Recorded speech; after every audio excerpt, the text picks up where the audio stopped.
is that one of the first philosophical texts I ever read, in the sense of picking up the book and starting at the beginning and reading through to the end, um, was, don't laugh, was Locke's essay concerning human understanding.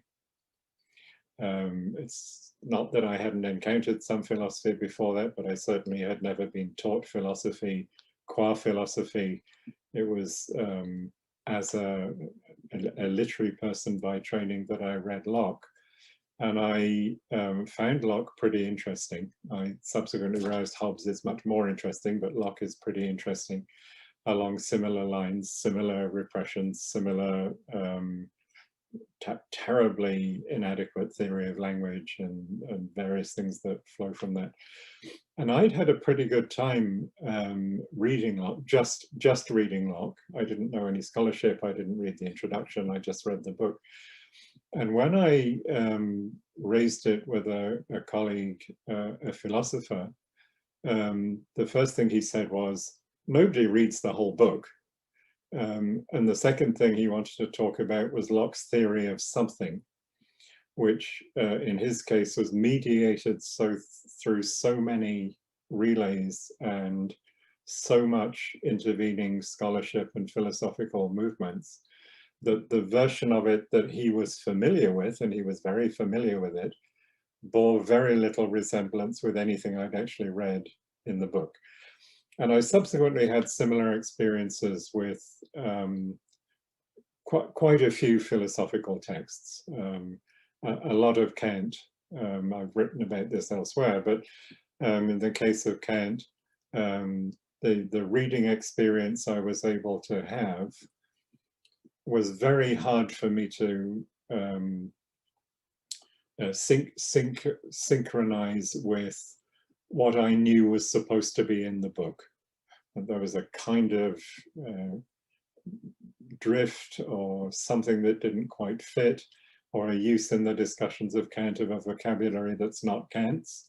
It's just how people talk about Kant now, but you wouldn't know that reading Kant because they've developed a whole kind of specific Kantian meta-language.